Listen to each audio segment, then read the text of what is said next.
নমস্কাৰ শ্ৰদ্ধাৰ সত্যৰঞ্জন বৰা ডাঙৰীয়া মই অলপ সময়ৰ আগতেই অসমৰ এটি ৱেব পৰ্টেল নিউজ 100 নামৰ চেনেলটোত আপোনাৰ কিছু বক্তব্য মই প্ৰত্যক্ষ কৰিলোঁ।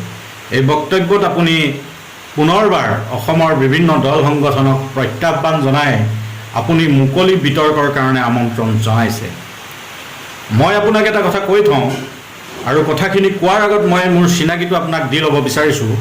মই দেৱজিৎ দত্ত, সংগ্ৰামী যুৱ ছাত্ৰ পৰিষদ অসমৰ কেন্দ্ৰীয় সমিতিৰ সভাপতি আৰু শিৱসাগৰ জিলাৰ বিভিন্ন জাতীয় আৰু জনগোষ্ঠীয় সংগঠনৰ ঐক্যবদ্ধ শক্তি যৌথ সংগ্ৰামী মঞ্চৰ অন্যতম এগৰাকী আহ্বায়ক।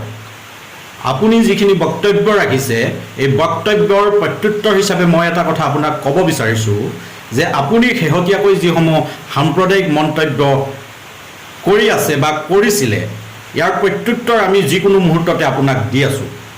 আৰু বিশেষকৈ শিৱসাগৰ কেন্দ্ৰিক যিখিনি বিতৰ্ক হৈছিলে তাৰ পিছত আমি মুকলিমূৰীয়াকৈ বিভিন্ন সংবাদ মাধ্যমৰ জৰিয়তে আপোনাক প্ৰত্যাহ্বান জনাই আমি শিৱসাগৰলৈ আপোনাক আমন্ত্ৰণ জনাইছিলোঁ মুকলি বিতৰ্কৰ কাৰণে।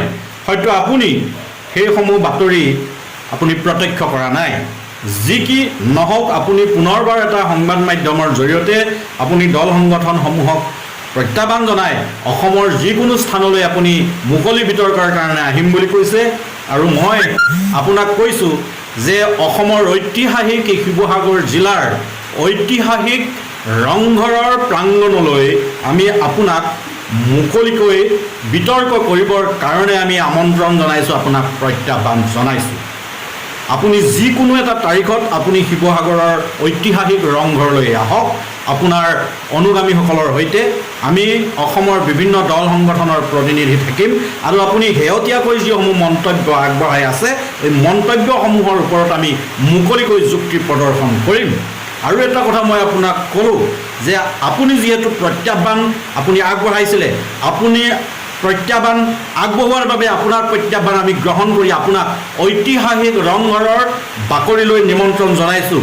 এই প্ৰত্যাহ্বান যদি আপুনি আজি তাৰিখত গ্ৰহণ কৰি অনাগত কম দিনৰ ভিতৰতে আপুনি ঐতিহাসিক ৰংঘৰৰ প্ৰাংগণলৈ আহি মুকলি বিতৰ্ক কৰিব নোৱাৰে তেতিয়াহ'লে এটা কথা কিন্তু আপোনাক কৈছোঁ যে ইয়াৰ পৰৱৰ্তী সময়ত কিন্তু কোনো ধৰ্ম সম্প্ৰদায়ক লৈ আপুনি কিন্তু এনেকুৱা ধৰণৰ সাম্প্ৰদায়িক মন্তব্য আগবঢ়াব নোৱাৰিব।